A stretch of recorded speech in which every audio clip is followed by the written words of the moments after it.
जब भी दो लोग इकट्ठे बैठते हैं तो एक दूसरे का गुण, स्वभाव और जो एक वर्किंग पैटर्न है उससे प्रभावित कर देते हैं दूसरे व्यक्ति को।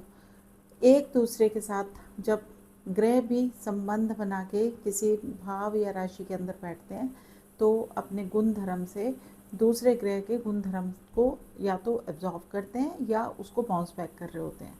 तो जो मंगल और केतु को अगर हमने कॉम्बिनेशन में समझने की कोशिश करनी है आज, तो मंगल जो है वो उसके सिग्निफिकेशंस क्या क्या होते हैं पहले ये समझ लेते हैं। मंगल हमारी प्रॉपर्टीज़ का कारक है। हम लोगों के जीवन के अंदर जो एनर्जी है, स्टेमिना है, उसको दिखाता है। हमारे ब्लड रिलेटिव्स को भी मंगल से देखा जाता है। तो जितने भी मंगल के सिग्निफिकेशंस हैं उनको अंडरस्टैंड करने के बाद में अब देखते हैं कि उसके साथ जो युति बना रहा ग्रह केतु है वो क्या क्या चीज़ों को प्रभावित कर सकता है। वो हमारे एक्शंस हैं, साथ ही हमारे वो एक्शंस हैं जो अभी हमारी लाइफ में घटित नहीं भी हुए हैं, उसके बारे में हमने सोच के एज्यूम कर लिया। तीसरा, केतु जो है ये हमारे, क्योंकि इसके पास हेड नहीं है तो हमारा जो हेयर का टेक्सचर है उसको बहुत जल्दी ये इम्पेक्ट करता है। केतु और मंगल की युति में ज़्यादातर बाल जो हैं वो थिनिंग की समस्या हो जाती है, यानी कि बाल झड़ते हैं। दूसरा, कमर के हिस्से से लेके निचले पाँव के हिस्से तक दर्द जो है वो रह सकती है, क्योंकि ये धड़ को रिप्रेजेंट करता है। साथ ही जब आपने देखा होगा कि केतु सडननेस के साथ भी कार्य करता है। जब आप चलते हैं, अब अकस्मात ही टकराते रहते हैं। टकराने के बाद में हो सकता है कभी आपके नेल टूट गए, कभी कहीं पे चोट लग गई, कभी हाथ दरवाजे में आ गया। मतलब आपके जो एक्शंस होंगे दे विल बी लाइक कि आप इतनी जल्दी में चल रहे हैं, इतनी जल्दबाजी में आप कार्य कर रहे हैं कि कुछ चीज़ें आपको इरिटेबिलिटी की कंडीशंस में भी ले जा सकती हैं।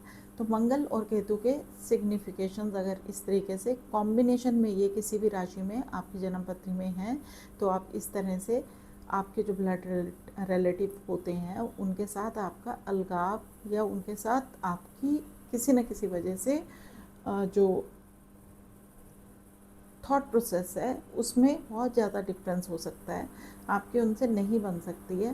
साथ ही प्रॉपर्टी में डिस्प्यूट जो हैं वो हो सकते हैं कि प्रॉपर्टीज़ को लेके ही टेंशन आप डेवलप करके रखते हैं, ऐसा भी होता है।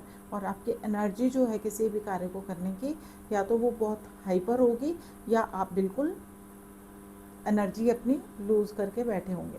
तो मंगल और केतु को बैलेंस आउट करने के लिए अगर आपके पास ये कॉम्बिनेशन में है तो जुपिटर की एनर्जी को आपको ज़्यादा रेज करना है। और जुपिटर की एनर्जी रेज करने के लिए किसी न किसी आपको स्क्रिप्चर, किसी न किसी रिलीजियस आपकी जो बुक्स होती हैं उनकी रीडिंग्स की एक हैबिट बना के रखनी है। जब आप ये हैबिट बनाते हो और भगवान को अंडरस्टैंड करने के लिए, किसी भी रिलीजन को अंडरस्टैंड करने के लिए ज़रूरी नहीं कि आप मंदिरों में जाइए या आप लगातार पूजा पाठ कीजिए, संन्यास ले लीजिए।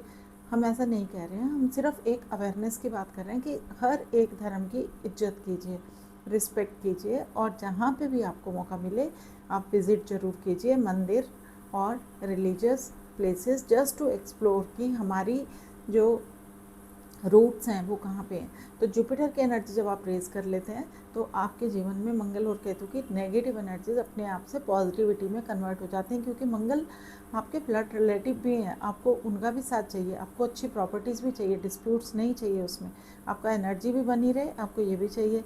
और आप ये भी नहीं चाहते कि आपके कमर और पैरों में और घुटनों में चोट लगती रहे या दर्द होती रहे या आपके बाल झड़े। तो आपको कैसे इनको गुरु की एनर्जी से काबू में करना है ये आपको ध्यान देना है। और गुरु की एनर्जीज को रेज करने के लिए, अपनी विजडम पे वर्क करने के लिए रिलीजियस कुछ ना कुछ फिलॉसफी को आपने पढ़ना है। Thank you so